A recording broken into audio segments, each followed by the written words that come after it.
Fala pessoal, seja todo mundo bem-vindo e bem-vinda por aí. O tema de hoje que eu preparei para vocês é um tema que, quando eu começo a falar, alguns dos participantes, alguns dos alunos levantam a mão e dizem: Ah, eu já vi esse tema, eu acho que a gente pode avançar, eu já entendi como é que funciona. E eu peço um minutinho da atenção e quando eu começo a avançar, entrar nos detalhes, entrar nas pesquisas e trazer os exemplos, muita gente se surpreende. Vem comigo para ver se é o seu caso. E se você não conhece o tema de hoje, vai ser bem legal, porque você vai perceber como a gente pode fazer a gestão da influência e como a gente pode ajudar no desenvolvimento das competências do time. E falando de competências, eu vou trazer hoje o chá de competências para vocês. Como eu falei, alguns talvez já tenham visto. Talvez seja novidade para alguns de vocês.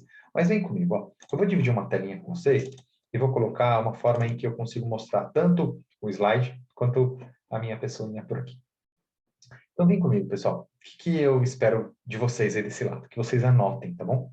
Se você conseguir anotar, vai ficar bem bacana. Porque daí a gente vai conseguir avançar e você vai colocando aí os seus exemplos, suas angústias, e você pode entrar em contato aqui que eu ajudo você a responder, tá bom? Então eu vou falar de chá de competências. Talvez você já tenha ouvido falar dessa sopa de letrinha aí, do chá. A estrutura do chá, então composta por essas três letrinhas, ela parte do princípio que tem uma camada mais externa, talvez mais fácil de ser acessada, uma camada do meio, que a gente tem que fazer um certo esforço, mas a gente consegue, e o núcleo, o kernel, o core, que talvez seja a parte mais difícil da gente conseguir mexer, da gente conseguir desenvolver. E quando a gente fala de transição de liderança, ou quando a gente fala que a gente vai ser promovido, ou que a gente já foi promovido, seja na primeira liderança, seja em outros levels aí da companhia onde você atua, você sempre vai precisar desenvolver novas competências. Sempre, pessoal. E, em geral, competências mais comportamentais e humanas e menos competências técnicas. Então, em geral, quanto mais para cima da pirâmide organizacional, menos necessidade do desenvolvimento de competências técnicas, tá bom? Então, o que está dentro de cada esfera aí do pacotinho, né? Desses três pacotinhos? Você sabe, já anota aí no seu papelzinho, né? A gente tem, então, três letrinhas, o C, o H e o A. Para quem conhece, então, já ficou fácil aí perceber, né? O C é o conhecimento. O H é a habilidade e a parte mais importante ali, central, o core do negócio, são as atitudes. Você sabia, pessoal, que tem mais coisas dentro da atitude do que simplesmente dizer que é o comportamento? Então vem comigo que eu vou destrinchar um pouquinho mais cada um dos três. Se eu pedir para você trazer um verbo, qual verbo você traria para explicar o que é conhecimento? Provavelmente a gente vai trazer o verbo saber. Um verbo simples, uma única palavrinha, a gente consegue explicar o que é conhecimento. Conhecimento é saber. Como que você adquire aí um conhecimento? De várias maneiras, né? Pensa comigo. Você pode adquirir um conhecimento aqui, comigo, nesse vídeo gravado, ou em outro vídeo qualquer que tem por aí. Você pode adquirir conhecimento lendo um livro.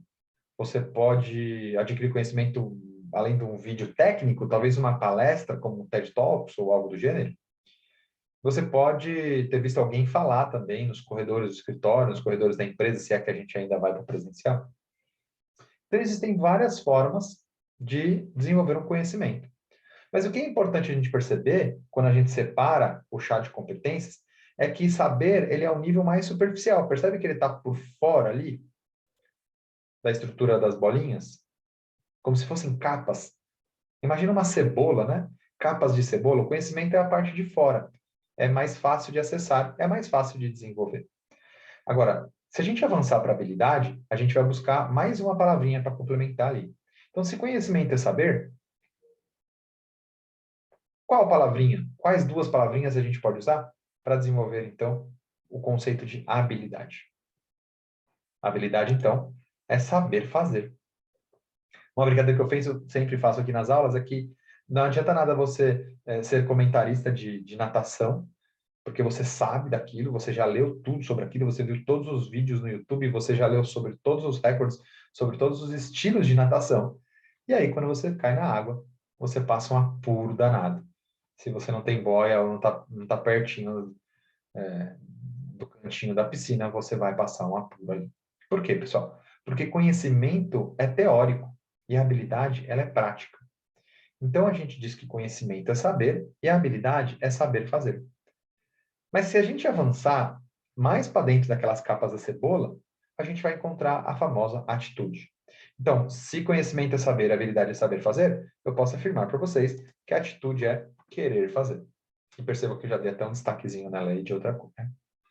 Então, vejam só, de nada adianta você tentar treinar habilidades técnicas de quem não quer, com perdão aqui do trocadilho ou da licença poética, quem não tem querência. De nada adianta você colocar um manual na frente de quem não quer, de nada adianta você colocar um treinamento prático para quem não quer. Porque a diferença das competências é o que está lá no core, é o central, são as atitudes. Tudo bem até aí? Então vamos lá, deixa eu avançar aqui um pouquinho com vocês. Ó. Então, se a gente tem essa estrutura, eu preciso mostrar para vocês que a gente pode separar o que está no C e no H do que está lá dentro do pacotinho das atitudes. Como que a gente pode separar? Em geral, a gente costuma dizer que, deixa eu me tirar da frente aqui nessa canagem, que a gente tem aqui as atitudes como competências comportamentais. E a gente tem o conhecimento e habilidade como competências técnicas. Eu posso dizer para vocês e afirmo, tenho poucas afirmações na vida, gente, mas essa eu posso fazer, que é mais fácil desenvolver habilidades e competências técnicas do que habilidades e competências comportamentais. Faz sentido? Na minha cabeça, é muito mais fácil que alguém aprenda um Excel quando não sabe, do que, por exemplo, alguém aprenda a ouvir melhor, né? Ou talvez que deixe de interromper as outras pessoas, sabe? Quando está no meio de uma fala. Essas competências comportamentais são bem difíceis de desenvolver, mas a gente consegue. Vamos avançar. Então, o grande desafio do desenvolvimento de competências, na nossa percepção aqui do desenvolvimento e dos desafios e angústias das lideranças, é o desafio de fazer a gestão da atitude. E aí eu vou mostrar por quê. Porque então, vamos lá, se a gente tem conhecimento como o saber e a habilidade como o saber fazer, a gente pode então dizer que é na atitude que a gente vai conseguir fazer uma gestão do desenvolvimento do nosso time. Porque os treinamentos técnicos, pessoal, tá aí no mercado. O RH vai proporcionar, o YouTube tem um monte, alguns pagos, outros frees. Você pode contar com o próprio protagonismo da pessoa, do profissional, para correr atrás da habilidade que falta para entregar bem o trabalho dela. Você pode contar com os colegas, disseminando conhecimento técnico dentro do time. Mas isso tudo só vai funcionar quando a atitude estiver sendo colocada em prática. Quando não tem atitude, quando não tem querência, como eu falei, como eu brinquei, não vai rolar. E aí eu quero, então, trazer aquela partezinha que eu falei que vai surpreender quem talvez já tenha ouvido falar de chá de competências, mas não tenha entrado aí a fundo nas pesquisas sobre como funciona o processo de desenvolvimento cognitivo, o processo de aprendizado, tá bom? Então, eu posso dizer para vocês que dentro da atitude a gente tem 3 pacotinhos, tá bom? A gente tem um pacotinho que é da personalidade, a gente tem um pacotinho das emoções e a gente tem um pacotinho da informação, da comunicação, que a gente vai chamar aqui de informacional, tá bom? Um deles a gente pode fazer gestão, um deles a gente pode fazer o controle e influenciar, tá bom? Um deles a gente pode fazer 100%. Outro, eu poderia dizer para vocês que a gente pode fazer mais ou menos, aí tentar fazer uma influência, uma gestão por meio da influência. E um deles eu vou dizer para você que a gente não vai ter controle nenhum, a gente não vai conseguir entrar nessa profundidade enquanto líder, né? A gente precisaria de ajuda de profissionais da área da saúde, tá bom? Vamos lá. Qual que vocês acham? Um deles a gente consegue fazer gestão, o outro 50% e o outro a gente não vai conseguir. Alguém arrisca? Beleza? Ó, vamos lá. Então, o que eu posso dizer para vocês? Que a gente pode fazer a gestão das informações. 100% do pacote do informacional está ali na mão da liderança, tá bom? Mas aguenta, que eu quero chegar lá só depois que eu contar para vocês que a personalidade, a gente não vai conseguir fazer intervenção. A gente não tem como mudar a personalidade de alguém. Se você convive com criança, você já percebeu que desde pequenininho a pessoinha já tem ali a personalidade dela, né? Se a gente não consegue fazer a mudança de personalidade de uma pessoa de 3, 4, 5 anos, imagina de 30, né? Ou de 20, ou de 40, não importa. A gente não vai mudar a personalidade, pessoal. Então, a gente precisa perceber que a gente não tem controle, a gente não vai conseguir fazer gestão da personalidade do nosso colaborador, de alguém do nosso time. Muito menos do seu gestor direto, tá bom, gente? Como que a gente pode ajudar a pessoa aqui? Ajudar a pessoa aqui direcionar e dar os feedbacks e encaminhar para que ela aprenda e apreenda um pouquinho mais sobre ela mesma lá no autoconhecimento, tá bom? Mas a gente não faz essa gestão da personalidade. Eu disse para vocês que a gente não fazia de um pacotinho, mas que a gente pode influenciar 50% do outro. Então, as emoções a gente consegue influenciar, tá bom? E vou explicar por quê. Porque tem gente que, quando a gente mostra isso na aula, fala assim, mas a pessoa vai do 8 a 80 em 0,32 segundos, a gente não consegue fazer gestão das emoções. Consegue sim, pessoal. Primeiro que eu coloquei ali que é 50%, né? Que não é 100% ali, que não é tudo, né? A gente poderia colocar até um terço ali de nossa responsabilidade. E ficaria bom também, tá? Mas por que eu coloquei ali 50%? Porque o que a gente tem visto por aqui, pessoal, é detalhes assim de situações onde o próprio líder deixa o time mal, sabe? O próprio time percebe reações, emoções e comportamentos do líder e impacta negativamente no time. Então, um líder ele pode sim impactar o time fazendo uma gestão péssima das emoções, assim como também poderia fazer a gestão das emoções de forma positiva. Então, eu coloco ali 50% de responsabilidade no pacotinho da liderança, entendendo que o líder ele pode fazer muita coisa errada, para não falar outra palavra para vocês, né? Impactando negativamente as emoções do time. Então, vou dar rápidos exemplos.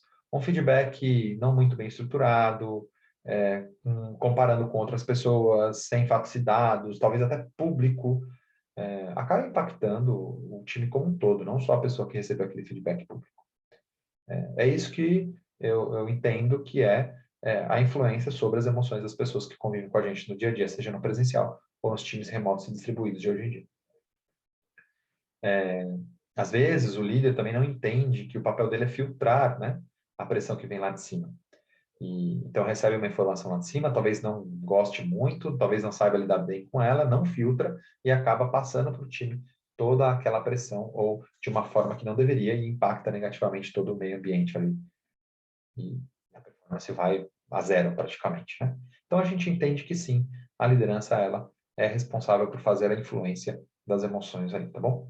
Então, ou de repente você percebe alguém do seu time que não está muito bem emocionalmente, que não está muito bem de saúde emocional, ou que tem vivenciado ali desafios na vida pessoal e que está impactando o relacionamento dela e o comportamento dela com o time, a gente tem que fazer intervenção, né? Para tentar ajudar a melhorar esse comportamento. Quando a gente decide não fazer, vamos lembrar que tomar a decisão de não fazer nada já é decidir, né? A gente acaba deixando que uma pessoa do time contamine todas as outras. E aí, basicamente, a gente deixou de fazer a gestão das emoções, 50% da nossa parte, tá bom? Então, a gente não pode fazer ali a mudança da personalidade, né? Não dá para a gente avançar para mudar a personalidade da pessoa, a gente entende que 50% da gestão das emoções está no pacotinho da liderança, mas eu quero chegar no ponto central que da atitude, onde você precisa, como líder, fazer 100% do seu papel, tá bom? Que é o informacional. Então, 100% do informacional está nas nossas mãos. 100% do informacional, tá bom? Então, vou dar alguns exemplos aqui para você entender por que isso está nas nossas mãos. Partindo do princípio que as pessoas não fazem coisa errada porque querem, não entregam algo de baixa qualidade porque querem, partindo do princípio que elas estão ali, querendo estar ali, a gente precisa julgar as pessoas pela intenção, antes de julgá-las pela ação. E, em geral, o retrabalho acontece pela falha de comunicação, pela falha de alinhamento. E aí entra a responsabilidade do líder nessa questão da informação, ou do informacional. A gente precisa dar 100% da informação para garantir que a pessoa esteja alinhada e entender os propósitos ou o propósito das tarefas que ela vai desenvolver. Então, vou dar alguns exemplos aqui e vou parar de dividir essa tela, tá bom? Quando eu digo que a gente tem que fazer a gestão da informação, a gente tem que deixar claro aquilo que a gente espera daquele colaborador. Principalmente quando é alguém novo entrando no time, você tem que deixar claro, desde o código de vestimenta da companhia, até o horário de entrada e saída, até onde que é o restaurante melhor da região, se for lá no presencial. Talvez você tenha que deixar claro que nesse ambiente de trabalho, esses são os comportamentos esperados e esses tipos de comportamentos ABC são não tolerados por aqui. Qual que é o grande erro, principalmente de um líder de primeira gestão, pessoal? é acreditar que existem obviedades na vida. Então, não deixa claro quais são os comportamentos não tolerados, uma vez que está claro para todo mundo. Mas para quem? Se a gente não contou, não está claro. Então, a gente tem que deixar claro a informação. Então, de repente, você tem 2 relatórios que aquela pessoa entrega em um determinado ciclo, talvez semanal, talvez quinzenal, talvez mensal. Um deles você analisa e outro deles vai para a sua direção. Ele sabe disso? Você tem que deixar claro a informação. Um deles você precisa saber do como foi feito, porque o seu papel enquanto coordenador ou gerente é entender o processo que a pessoa fez para chegar naquele número final. Talvez outro relatório não precisa de tanto detalhamento, porque ele é um relatório talvez executivo, onde a pessoa vai olhar a última linha lá do relatório, a última página, ou talvez só a conclusão. Ele sabe disso? Qual deles é prioritário? Se tiver que escolher entre um e outro, qual que ele vai entregar primeiro? Tudo isso faz parte da gestão da informação, pessoal. Desde coisas mais simples, como, por exemplo, o código de vestimenta, como eu bem falei para vocês, até, por exemplo, a flexibilidade de horário, possibilidades de férias, quem tem prioridade ou não, e as prioridades também das entregas ali, das entregas técnicas e operacionais que as pessoas do time farão. O que eu quero dizer com isso? Eu quero dizer com isso que quando você oferecer um feedback para que alguém faça melhor, ou para que alguém deixe de ter determinado comportamento, eu quero que você pare um pouquinho, respire, dê um passo para trás e diga assim, ok, qual informação eu não passei para essa pessoa do meu time que eu posso passar agora para evitar que isso aconteça futuramente? Veja como isso muda a questão do feedback.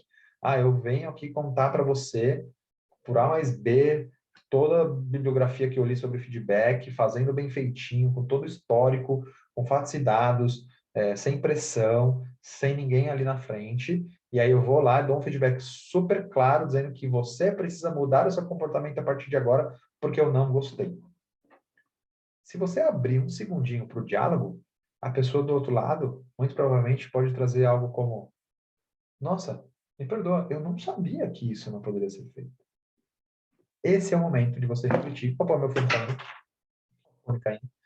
Esse é o momento, pessoal, da gente refletir se a gente deu a informação necessária para o time. Então, 100% da informação é nossa responsabilidade para ajudar no desenvolvimento das pessoas. Pense nisso, tá bom? Nos vemos na próxima, pessoal. Um abraço.